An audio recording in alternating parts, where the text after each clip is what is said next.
Hello, ladies and gentlemen. Welcome to the final post-race show of the season, the Abu Dhabi Grand Prix post-race show. And TJ, we've got a lot to talk about, obviously.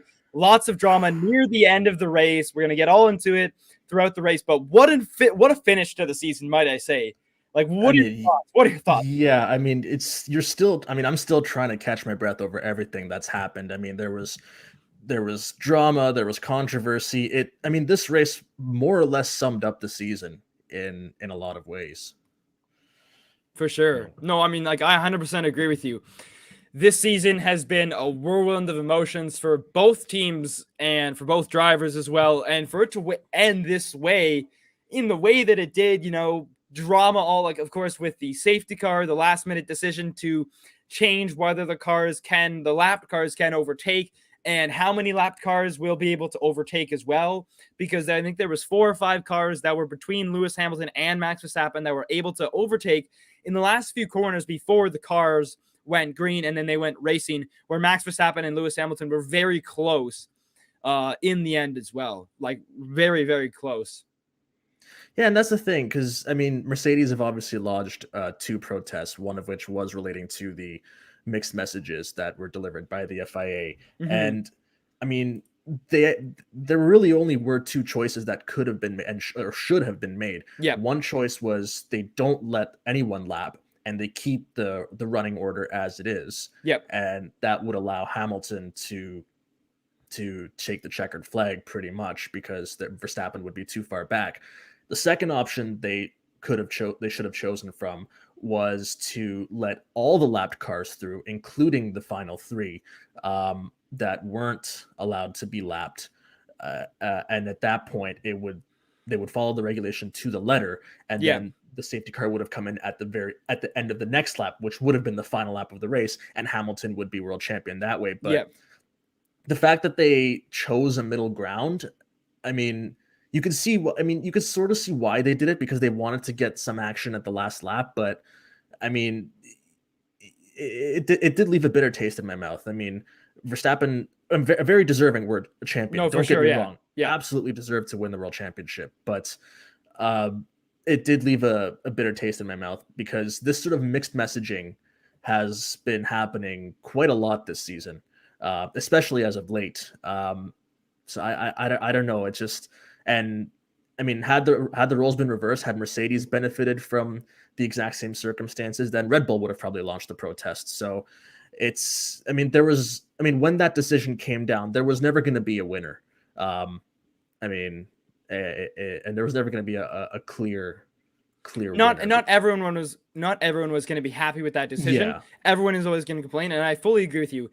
Based on what we've seen from Red Bull this season and how they've acted under certain circumstances, as well, when you talk about Silverstone, Hungary, other situations, even Monza as well, is that anytime something benefits Mercedes, they always will launch a protest, because they always feel that, the FIA is always, pro-Merc or pro-Mercedes, and a lot of fans feel that way. But I think, honestly, they've just been back and forth, and I feel like sometimes in the past few races, they've tried to what they call, what you consider a makeup call, where they're like, okay, well, we're just trying to be nice here, and we've somewhat been beneficial to Mercedes, so we're going to now be nicer to Red Bull near the end of it. It's just so weird, and I think that they clearly need to get a better handle on the rules and regulations and be clear-cut and just be ruthless and be honest with everyone.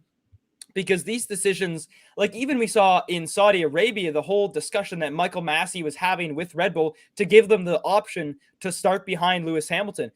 Never have we seen that before in any other race before, where Michael Masi, the race director, not the steward, he's not a steward, he's a race director, saying, okay, yeah, we'll give you the option to give the place back or to move back on the starting grid. So looking at this weekend as well, mixed messaging from the start, from throughout the whole race weekend as well, and especially near the end. But the only point that I will say is that there was a time that the safety car was out for a few laps, and Mercedes, again, because they didn't want to lose track position, they decided not to pit. And that ultimately somewhat cost them, because hypothetically, even if they pit and they get soft tires, and let's say Max is now ahead, and it's Max and Lewis near the end of the safety car, I think then it would have been, I'd say, fair or closer, where we've seen maybe a closer battle to the end.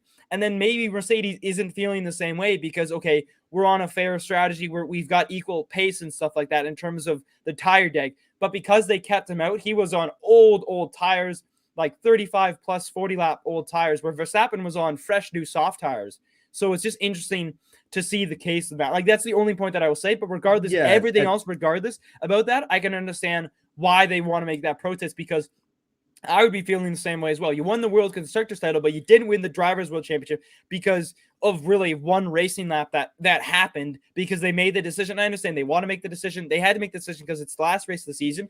And any other race in the season, during, like, if it was like the 7th, 8th, 9th round, they probably would have just finished under the safety car. We've seen it before where they finished under a safety car. But because it's the championship, because they're tied on points, they wanted a good finish. And I feel like Michael Masi made the decision, say, okay, you know what? No, we're gonna have one racing lap, and that's ultimately the decision they made. So yeah, and then I mean, it was, and I think you mentioned just now, and it was mentioned in the broadcast as well.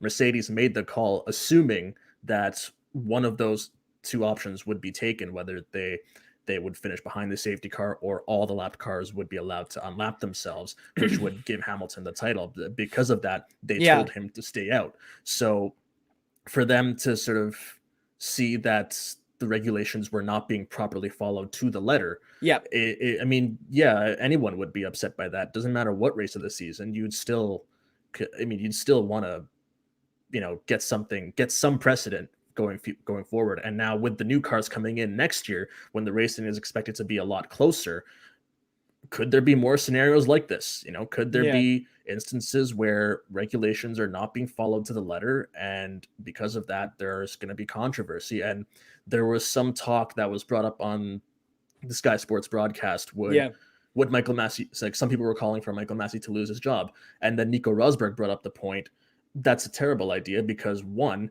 he is the best guy there is right now, and two, if he does lose his job, who's going to replace him? There's no one qualified to replace Michael Masi. And they brought up the point, he needs support around him. Charlie Whiting, when he was the race director, he had support around him. He had a right-hand man. I can't remember what his name was, but he had someone there to take a lot off his plate. No, for sure. Michael Masi doesn't seem to have that, or at least no one knows if he has that or not. So going into next year, they need to really clean that up. And it's not a good idea to let someone go just because they've made a couple of bad calls. Yes, it obviously caused a lot of controversy, and there's a lot of money at stake, but there's no one that can replace him. There's no, and also who wants that job? Do you want the stress? Do you want the stress? It's like you have so much stress where whatever decision you make, it's like you see any official in any sport, whenever they make a bad call, one team likes the call because it benefits them in some way, and the other team doesn't like the call because it affects them. Yeah, so, that's sport. Like, it's sporting. It's how it has always been for many years across multiple different sports. And Formula One, again, it's a little bit different because it's racing, but regardless, now again, Michael Masi has been a little bit sassy as well the past few radio calls and talks. Like, the whole thing, it's motor racing. It's called motor racing. He clearly was, I think he just was really tired from the backlash from this whole season, because he has to deal with everything that comes from Toto Wolff and Christian Horner. And every time any principal, sends him an email or talks to him and say, hey, like, what is going on? But ultimately, really, it's the stewards that make the decision. And really, we've seen the past few races where Michael Masi steps in and makes a decision himself. And I think as well, you could say, does Michael Masi? No, I don't think really Michael Masi needs to be fired, but I think he just needs some support. He needs someone with him to help him make the decisions. A second person to be like, okay, this is what I'm thinking. What are you thinking? Do we agree on the same thing? And then if we agree or if we disagree, who do we ultimately side with? Because we see in other sports as well, where there's like the ultimate top level official where they're making the official calls when they're doing reviews and stuff like that. There's ultimately someone who does that final call and say, yep, okay, this is based on the rule. But yes, rules need to be followed to the letter. And if they're not followed to the exact letter of based on the regulations, I would say, what's the point of having the regulations then? But you still have to have the regulations. But if they're not followed, then there's no point. And if you're making up regulations, if you're making up changes on the fly, because if it's a high stress job and then maybe you can't handle it, or you just need some support there to help them with them, then get somebody there, because the last thing we want is to have next season go into next season and still have these issues for the start of the season with these new regulations, especially with the new regulations, all the different technical changes that are going on and how teams will develop their cars. Like we've seen drama in the past with DAS and with the pink Mercedes as well, where regulations, were very tooth and nail. So I don't think Michael Masi needs to be fired, but I definitely changes need to happen for this thing not to happen again. So that's what I will say on that point. Yeah, and I mean, people are always, also saying, we need to add more rules, make the rules more robust. There's already a massive amount of rules. If you keep adding rules, it takes away from the sport, and you can't create rules for every single scenario that might happen once in a generation. Yeah. At some point, you need to leave the rules as they are and create a precedent. If pending the outcome of Mercedes double appeal, this will create a precedent, regardless of whether this happens again or not, or if something similar happens again. For sure. And you can't over police sport. You can't over police. No, over police may be the wrong word. You can't over regulate sport, because then it takes away from the excitement. It becomes too robust. It becomes too structured. It's robotic. It's very robotic. It's robotic. It takes away from the skill of the drivers if everything comes down to a rules and regulation, and that there's every rule for every situation, because there's a certain precedent that is followed. And when they look up these regulations, like I'll pull up in a second, where they go under this certain regulation of, okay, underlapped cars or under a safety car, there's certain regulations that are followed because there's paragraphs and there's sections. But even then, it's hard to say, okay, was that followed? Was that not followed? Because it's not the same situation. Every situation is different whenever these rules come up. And again, are they followed? Are they not followed? And if they're not followed to the tooth and nail, you can't overrule it. You just have to make it clear cut to everyone, and for the rules to be enforced. The current rules that are in place, they need to be enforced heavily so that this issue does not come up again. Yeah. So, exactly. As well, one of the things as well I will say as well is, of course, we'll talk about is the safety car drama that came apart, because obviously Nicholas Latifi crashed out very late, and it was interesting because I was sitting there talking with my friends and said, I don't know if they're gonna we didn't know, we were unsure at the time if they were going to finish under the safety car or if they were ultimately going to get one or two racing laps. And for a lot of the times for a long time, we were like, no, there's no way. They're going to finish under the safety car. Lewis will win the championship. That's how it's going to be. And for the majority of the race, Lewis Hamilton dominated the race. Like, we have to credit where credit is due. He got a great start. He was on the mediums. They had a great strategy. He clearly had the pace as well. So I wouldn't say that the safety car ultimately helped really like Red Bull massively, but also there was other instances as well where Sergio Perez did an excellent job in driving as well. I think he played a huge role in really helping Max Verstappen really win that race. Like Sergio Perez, that defense right there where he was holding up Lewis Hamilton, and the gap, you could see the telemetry data where it was like 6, 5, 4, 3, 2. It was dropping immensely, the gap between Hamilton. And I think if he held him for one or two more corners, Verstappen could have overtaken both of them, or one of them getting close really to Hamilton, which ultimately helped. But even then, after we saw the case, Hamilton continued to rise in his pace. So I think that looking away from everything else that happened and just looking at the race, what we saw for the majority of the time, now that we've talked about the race finish, going back to the beginning and throughout the race, Lewis Hamilton ran a great race. I think he equally deserved that race win. It was unfortunate the way that it ended for him, but regardless, it's the situation. Things happen, and it's unfortunate. But I think we have to commend the fact that Lewis Hamilton drove excellently today as well. Would you agree? Sure. Yeah, absolutely. I mean, they had the better car, and Verstappen said it himself. He has the better car, and you can clearly see. I mean, like Lewis Hamilton, had it not been for that late drama, he would have won the race, even with Sergio Perez's brilliant defense. And, excellent drive, excellent defense as well. So I mean, had that defense not been made by Checo, then there wouldn't have been an opening for Verstappen to potentially close up to Hamilton towards the end. Mm-hmm. So I mean, and it says something that, I mean, the last few races now, the Red Bull has not been getting off the line very well. We saw it last weekend in Saudi Arabia. We saw it again here in Abu Dhabi.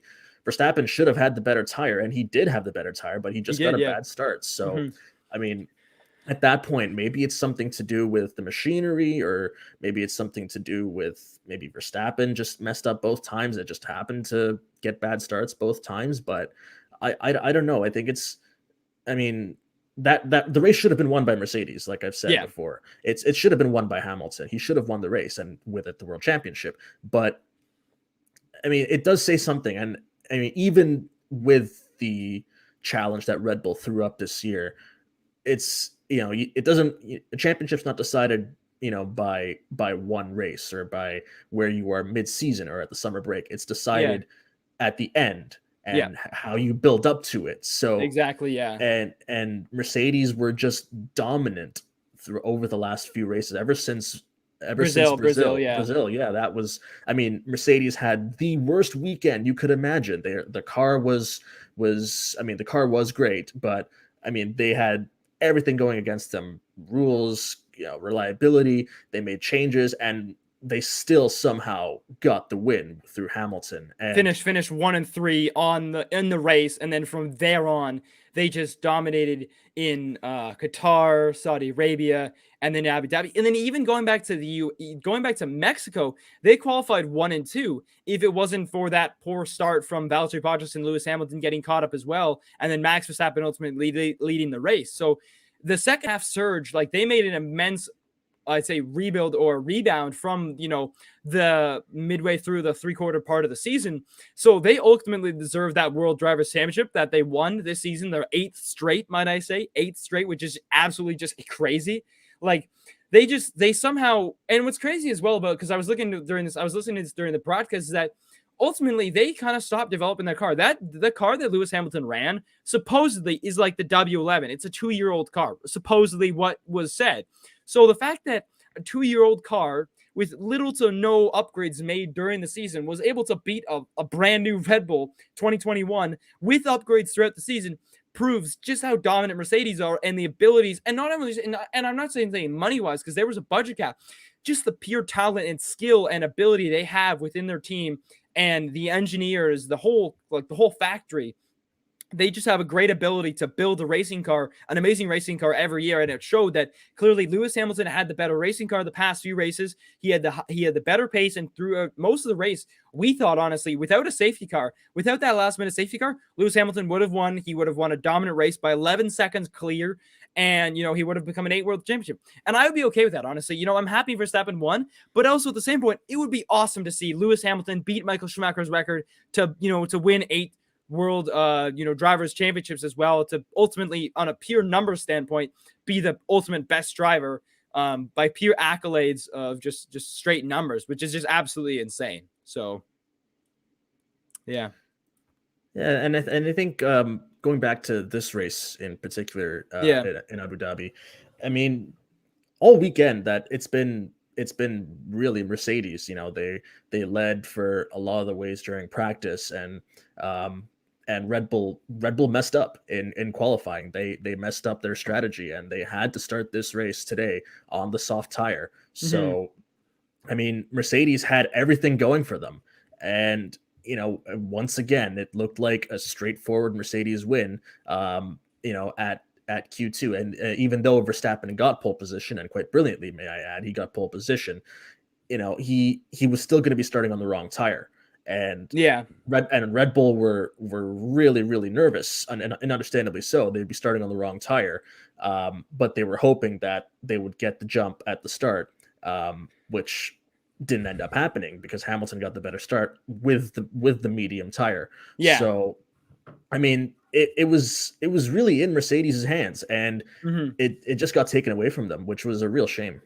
Yeah. For sure. I agree with you as well. Even being a Red Bull fan, it's a shame the way that the race ended and the way that the drama that we have. And again, we still haven't yet no updates so far from the FIA in terms of what's happening between Red Bull and the FIA, and if a decision has been made, because obviously we saw that it was actually interesting. It was a funny moment during the post-race broadcast where Will Buxton, they're like acting like all non-serious and stuff like that. They've got Santa hats on. And then his comment was, "Oh, there's Red Bull and Mercedes leaving the FIA, very serious business, as we look not so serious with their Santa hats on." It was like a very funny moment. But regardless, the instant between this is that, yeah, it's a shame really, because like Toto Wolff absolutely just Michael Masi was not happy with Michael Masi. He was yelling at the radio, Michael, like, what are we doing here? And again, Michael, again, being very sassy and being very snippy, was like, it's called motor racing, which I thought was, I wouldn't say out of line for a comment to him to make, but I think he just snapped in the moment. It was a very quick release of a comment. And I think that ultimately, it was unfortunate for, Mercedes to ultimately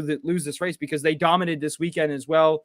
Other than pole position, Mercedes, like, it looked like Red Bull had the pace in qualifying, but pure race pace, clearly Mercedes was the faster car, and it showed as well. So, yeah, one thing as well, going back to, I just want to talk about as well, because we mentioned as well the rules and regulations, so we can see here, I think this is about the, so this is regarding the overtaking because again, Max Verstappen was summoned to the stewards, and it says overtaking during the lap. It says is only permitted under the following circumstances: if a car is delayed when leaving the grid and cars behind cannot avoid passing it without unduly delaying the remainder of the field, or if there was more than one car starting from the pit lane and one of them is unduly delayed. And then it says like overtake and reestablish original starting position. So this whole decision to the last minute changes where they decided to decide or not decide whether the cars could overtake is just very questionable from the FIA and from Michael Masi as well. And I just feel that it just was a split-second decision, and they were feeling the pressure clearly. And ultimately, I feel like it was the wrong decision, because what they should have done is there was multiple laps where they were under the safety car. And I feel that if they had originally done it under the first or second lap, they said, okay, all the lap cars can go, every single one of them, all the lap cars can be unlapped. But then after that, then that leaves Max Verstappen and Lewis Hamilton 1 and 2. Then that would have been better than doing it in the last lap of the safety car and the last corner. That's what I feel like. Would you agree, or just like? I mean, I don't feel that they could have done that, because the damaged Williams of Nicholas Latifi was still on the track. So at that point, it would be unsafe for them to overtake for the lapped cars to overtake behind. For sure, yeah. So I don't feel like that was an option. Plus, the rule states that once the cars overtake the safety car, the lapped cars overtake the safety car, they go on the next lap. That's what at that point, you can only deploy that regulation once the damage has been cleared, and only then can the lapped cars overtake if they're permitted to do so. So to do that right away, just like as soon as the crash happened, because at that point there was no one knew whether it would finish behind the safety car or whether we would get 1 or 2 laps of racing at the end. So I feel like to deploy that rule, just after the crash happened, I don't think that would have made any sense at all from a safety point of view and a sporting point of view. No, for sure, exactly. And I think the whole thing, like the lapped cars now may overtake as well. And I think the issue as well is that they made a late decision, but again, they couldn't do it well. Obviously, the Williams was underway, and I think you made this point earlier in the show that you were saying that I think that ultimately, if it was the second last lap, because on the same lap that they started racing again, the cars were allowed to overtake, which technically meant that really they should have stayed another lap under the safety car, and then ultimately would have finished under the safety car lap 58 out of 58, and Lewis Hamilton would be world champion, Max Verstappen second place. But they decided to change that and alter that rule to a certain degree where they allowed one final racing lap. And I think it was a very unique situation, being the last race, being a tied championship, where Michael Masi stepped in saying to him, we're going to change this a little bit because we don't want to finish under a safety car. Because also I feel that if Michael Masi, if they finished under a safety car, then Red Bull would protest something about how the race finished, and they would be up in arms because they felt that, okay, well, you're not giving us a chance to, one final lap to go racing. So I think either way, whatever decision was made, clearly Michael Masi would have been under fire, or the FIA would have been under fire as well. But an interesting point as well I want to talk about, and this kind of was interesting that came up, was George Russell made it apparently clear on Twitter that he was unacceptable and unhappy with the result. He tweeted, "This is unacceptable." And then obviously he ultimately saying that obviously it's saying Max Verstappen ultimately deserved the championship, but the way that it happened, he did not like it. I mean, I understand he's going to go in Mercedes next year. He's going to be Lewis Hamilton's teammate. So it makes sense why he's feeling that certain way. I've never seen it from an F1 driver personally right after a championship deciding moment for him to be that vocal on Twitter. Like, what are your thoughts on that? Yeah, I mean, drivers we've never had this access to drivers before with the rise of social media. And that sort of points to a more philosophical question about the use of social media, which I'm in no way qualified to discuss. I don't think you are either.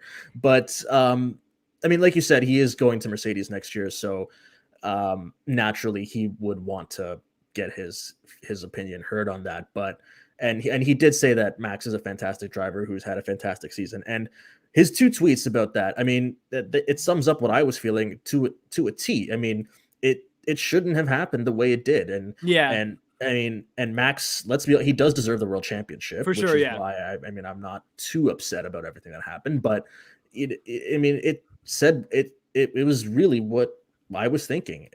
In a nutshell, that was it right there. Yeah, exactly. The way the rules were not deployed correctly. That being said, Verstappen is still a very worthy world champion, but I mean, it does. I mean, a lot of other drivers in the media pen afterwards, when they were speaking to Sky Sports, they were a lot more diplomatic about it. Yeah. And you sort of would get the feeling that, and that does sort of make sense because it's not really their battle, and they don't want to take sides and potentially alienate other teams and or other drivers. So you do get it does make sense in that regard. But yeah, it is interesting. I've never seen anything like this. Yeah, for sure, exactly.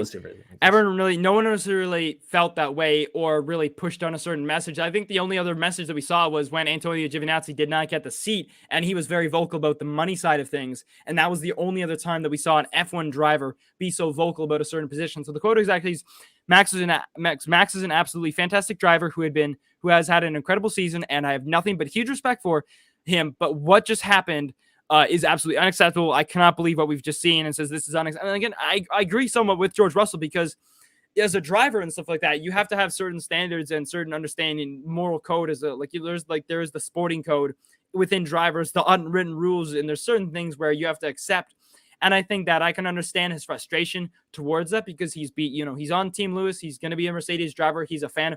But also the same thing as well, just it doesn't sit right with a lot of fans winning a certain way. And not saying it's an asterisk. I mean, I don't think it's an asterisk championship this year for as well. Like, Max Verstappen ultimately deserves the championship. He fought for tooth and nail throughout the whole season. He had incidents throughout the year, Silverstone, Hungary, where he had times where there was questionable, what if he didn't crash out in Baku? What if he didn't crash out in Silverstone? Where would the championship be? But regardless, it came down to the end of the season, tied on equal points. Like, Lewis Hamilton was leading the majority of the race, and then ultimately it came down to a one-lap change, where then Max Verstappen overtook him on the last lap.